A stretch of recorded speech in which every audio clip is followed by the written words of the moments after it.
안녕하세요. 부자가 되고 싶은, 세력이 되고 싶은 세력이가 돌아왔습니다. 오늘 하루도 어떻게 잘 보내셨나요?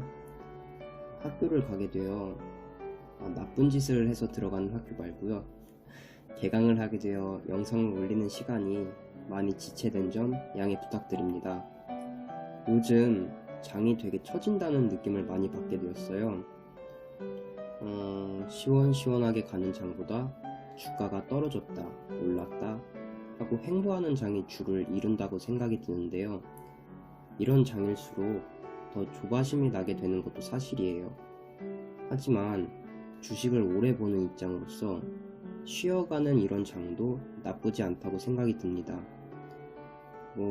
저도 물려있는 종목이 꽤 있고요. 주가가 언제 오르나 라는 조바심이 드는 것도 사실이에요. 그런데요, 그 회사와 가치가 인정을 받게 되는 날이 온다면 언젠가는 주가도 같이 따라가게 되지 않을까요? 그날을 위해서 우리 모두 성투하는 그날까지, 또 웃게 되는 그날까지 열심히 해봅시다. 서론이 되게 많이 길어졌는데요. 이번에 분석을 하게 된 기업으로는 신세계푸드에 대해서 분석을 해보았습니다. 예전에 신세계에 관한 영상도 올려드렸는데요. 시간 괜찮으시다면 한 번씩 보는 것도 추천드리겠습니다.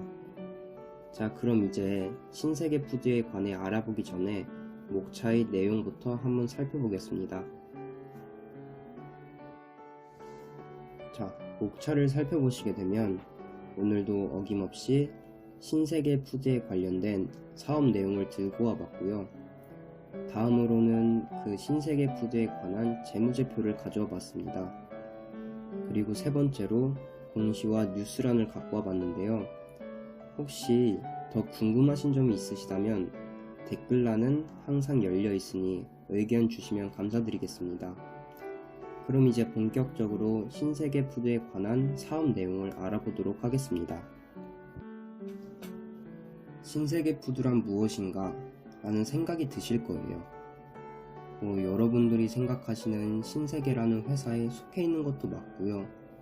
신세계푸드의 산업 특성부터 살펴보시게 되면 주로 식품 사업이 주가 되기 때문에 고객이 먹거나 마시는 상품을 다루는 산업으로 식음 사업과 식품 유통 사업을 포함하고 있습니다.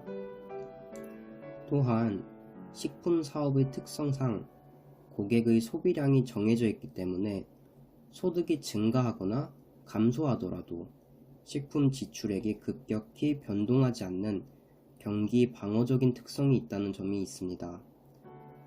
이 부분은 코로나에 의해 어떻게 되었는지 재무제표란에서도 살펴볼 수 있는 부분이 될 것 같습니다. 또한 최근에는 1인 가구 수나 맞벌이 부부의 증가로 인해 시장 트렌드의 변화에 따른 성장 또한 지속되고 있는데요. 그럼 바로 산업의 성장성에 대해서 살펴보도록 하겠습니다.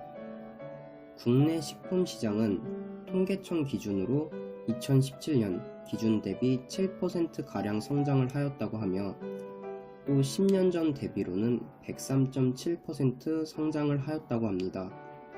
또한 1인 가구의 라이프 스타일과 소비 패턴에 따른 HMR 시장 규모도 증가할 것이라고 하는데요.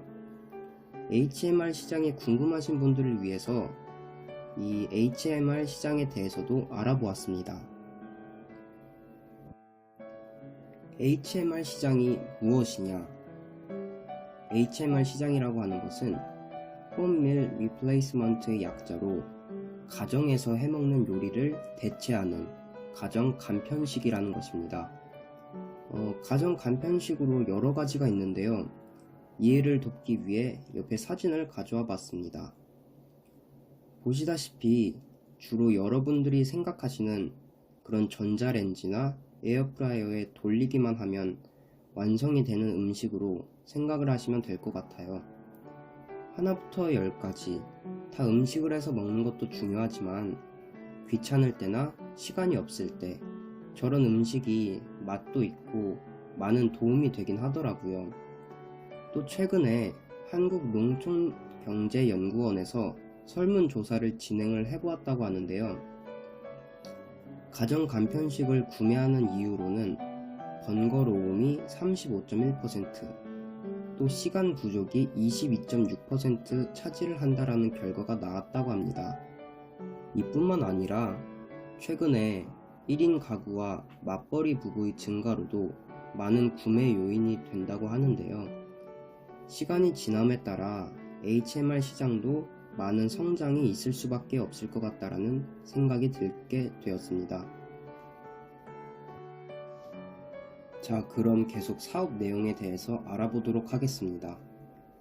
이 회사의 영업 계황을 보시게 되면 식품 사업의 핵심 경쟁력 강화를 위해 식품 원재료의 소싱에서부터 연구개발, 생산이나 가공, 또 영업과 판매에 이르기까지 사업 전반의 핵심 기능을 업계 최초로 수직 계열화시켰다고 하는데요. 한마디로 하나부터 열까지 다 관여를 하고 있다고 보시면 이해가 쉬울 것 같습니다. 또한 6개의 식품 공장 보유와 지속적인 R&D 역량 강화를 통해 식품 유통 및 제조 시장에서도 두각을 나타내고 있다고 하는데요. 이 정도면 대단하다고 생각이 듭니다. 또한 대표적으로 제조 서비스 부문이 있는데요. 제조 서비스 부문을 보시게 되면 단체 급식 사업과 외식 사업, 베이커리 사업, 식품 제조 사업 총 4가지 사업 부문을 진행하고 있다고 합니다. 첫 번째, 단체 급식의 경우 특정 다수인에게 식사를 제공하는 기숙사, 학교나 병원, 또 사업체, 기타 사회복지시설 등을 지칭하는 것으로 불특정인을 대상으로 하는 시금 사업이라고 합니다. 우리가 학교에서 먹는 급식 등도 하고 있다고 보시면 될 것 같아요. 또한 센트럴 키친을 도입하여 원재료의 품질 향상과 인건비 부담을 줄이고 있으며 사업에 필요한 모든 영역을 수직 계열화하고 또 가격 경쟁력을 갖추었다고 합니다. 두 번째로 외식 사업의 경우 생활 필수품인 음식료품을 제공하는 산업으로 가게의 소비와 밀접한 관련을 갖게 된다고 합니다. 최근 들어 외식 시장의 경우 경제 성장률 전망치가 낮아짐에 따라 성장 침체기를 맞고 있다고 하는데요. 당사의 경우 수익성이 낮은 비효율 사업장을 철수하였으며 경쟁력 있는 브랜드는 사업을 확대하는 등 계속 손을 쓰고 있다고 합니다. 대표적으로 데블스 도어라는 프리미엄 수제 맥주 전문점이 있는데요. 이 가게의 경우 여의도 IFC몰과 코엑스몰 출점과 동시에 캔맥주 사업에 진출하여 내 외부 채널에 유통하고 있다고 합니다. 또 한식 뷔페인 올반의 경우에는 올반의 규모를 좀 더 높여 올반 프리미엄을 냈으며 시푸드 레스토랑인 보노보노의 경우에는 규모를 조금 낮추어 보노보노 M을 런칭하였다고 하네요. 이렇게 제조 서비스 부문도 보게 되었는데요. 살면서 한 번씩 들어봤을 음식점들이 있는데 이런 음식점들을 신세계 푸드에서 계속 발전시키고 있다니 좋은 전망이 보인다고 생각을 하게 되었습니다. 그럼 이제 신세계 푸드에 종속되어 있는 회사들을 알아볼까요? 신세계 푸드에 종속되어 있는 회사 첫 번째로는 스무디킹이 있습니다. 다들 아시다시피 스무디킹의 경우 비알코올 음료점으로 다양한 과일과 기능성 영양 파우더를 얼음과 함께 블렌딩한 기능성 과일 음료를 팔고 있으며 수분 대사 및 삼투압 조절 기능으로 체내 수분 밸런스 및 갈증 해소에 관여할 뿐만 아니라 여성의 식물성 단백질 보충과 항산화 기능이 있는 여러가지 허브 성분과 비타민 A, C, E를 보충해주는 기능이 있다고 합니다. 두 번째 회사의 경우 창투 코퍼레이션이라는 기업인데요. 이 회사의 경우에는 국탕류를 제조하는 회사라고 보시면 되며 USDA와 FDA 인증을 바탕으로 육류가 함유된 국과 탕, 그리고 볶음류 등을 생산한다고 합니다. 마지막으로 신규 사업으로는 노브랜드 버거가 있다고 하는데요. 이 회사가 2011년에 론칭한 조니 라켓이라는 미국 수제버거 브랜드에 이어 가성비가 뛰어난 노브랜드 버거를 추가로 론칭하여 푸짐하고 독자적인 감칠맛의 서양식 패스트 캐주얼 푸드를 합리적인 가격으로 고객에게 제공하는 것이 목적이라고 합니다. 또한 노브랜드의 경우 2021년 상반기 중에 손익분기점도 넘길 정도로 장사가 잘 된다고 하네요. 예전부터 노브랜드라는 이름으로 싼 가격에 가성비를 주는 것으로 많이 인식이 되었는데요. 이제 햄버거까지 싼 가격에 가성비까지 더해준다고 하니 정말 좋은 것 같습니다.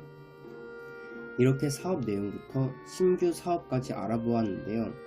이제 다음으로는 신세계푸드라는 회사의 재무제표에 관련해서 알아보도록 하겠습니다. 신세계푸드의 재무제표를 보시게 되면 이 회사의 경우 시가총액은 2,676억 원으로 발행 주식수 또한 387만 2,480주입니다. 다음 PER을 살펴보시게 되면 NA로 떠 있는데요. 이는 앞서 말씀드린 경우처럼 적자의 경우에 PER은 주로 NA로 명시된다고 하더라고요. 아까 사업 내용을 말씀드릴 때 주로 방어적인 특성이 있다고 했던 것 같은데 역시 코로나는 피해가지 못한 것 같습니다. 하지만 적자의 경우 엄청난 적자가 아니라 살짝 미세한 경우의 적자이며 다른 것도 같이 살펴보아야 되니 넘어가도록 하겠습니다. 그럼 PBR을 함께 보실까요? PBR의 경우에는 0.82라고 명시되어 있는데요. 기업의 장부상 가치와 현재 주가가 같을 때를 1이라고 합니다. 이 경우 0.82로 장부상의 가치보다 주가가 미치지 못하고 있다는 점을 확인하실 수가 있습니다. BPS의 경우에도 79,281원인데요. 현재 21년 3월 5일의 주가의 경우 69,100원으로 아직 장부상 가치보다 저평가되어 있다는 점을 확인할 수가 있습니다. 다음 PCR의 경우 주가 현금 흐름 비율을 확인할 수 있는 부분인데요. 이 경우 4.94로 보편적으로 40 이상이 고평가되어 있다고 할 때 아직 저평가되어 있다는 점도 알 수 있습니다. EV 에비타의 경우에는 투자한 금액만큼 회수하는 데 걸리는 시간을 나타내 주는 건데요. 이 경우 8.04로 6.76이었던 2019년도에 비해 살짝 늘었습니다. 근데 이는 코로나에 의한 영향이라고 생각이 듭니다. EPS의 경우에는 주당 순이익을 의미하는데요. 이는 적자로 인해 한 주당 마이너스 336원의 손실을 보았다 라고 해석을 하시면 될 것 같습니다. 그리고 항상 중요하다고 말씀을 드리는 PSR 부분인데요. PSR의 경우에는 시가총액에서 1년 총 매출을 나눈 것으로 주로 PSR이 낮을수록 업황 개선 시 순이익이 쉽게 높아진다고 말씀을 드렸는데요.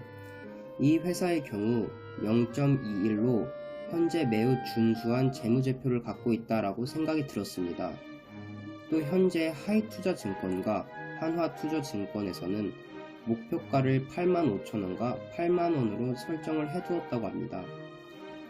모든 면을 살펴보았을 때 재무제표적으로는 아직 저평가되어 있으며 좋은 편에 속해 있다고 생각이 들며 재무제표를 보게 되었는데요. 재무제표까지 보게 되었으니 이 회사에 관한 공시나 뉴스에는 뭐가 있는지 살펴보러 가겠습니다. 공시와 뉴스 칸입니다. 공시의 경우 그렇다 할 안 좋은 공시는 없었는데요. 20년 12월 15일에 동일인 등 출자 계열회사와의 상품 및 용역 거래를 했다라는 공시가 떴으며 이는 이마트와 신세계 그리고 이마트24 그리고 세린식품과 계약을 한 것으로 나타났습니다. 또 올해 21년 2월 9일의 경우 현금 및 현물 배당을 결정하였다고 하는데요. 한 주당 배당금을 750원으로 결정을 했다는 공시였습니다. 다음 뉴스칸에서는 올해 1월 29일에 육류 HMR 온라인 판매 매출액이 53%로 증가가 되었다고 하는데요. 아무래도 코로나로 인해 또 1인 가구가 늘어남에 따라 이렇게 증가를 했다고 생각이 드네요. 다음으로는 2월 18일에 셰프투고 서비스를 도입했다라는 뉴스가 있었는데요. 코로나로 인해 구내 식당도 식사를 배달할 뿐만 아니라 급식 경쟁력을 강화시키기 위해 셰프투고 서비스를 도입했다고도 합니다. 이렇게 오늘은 신세계푸드라는 회사에 대해서 분석을 해보았는데요. 어떻게 다들 잘 들으셨는지는 모르겠어요. 많이 노력한다고 하긴 하는데 그래도 아직 많이 부족하다라는 생각이 들어 더 열심히 해야겠다라는 생각도 들기도 하고요. 이번 영상도 재미있게 보셨다면 구독과 좋아요 한 번씩 부탁드리며, 요즘 장이 되게 빠지거나 횡보하는 장이 많은데요. 우리 모두 다 성투하는 그날까지 다 같이 열심히 해봐요. 이상 부자가 되고 싶은, 세력이 되고 싶은 세력이었습니다. 감사합니다.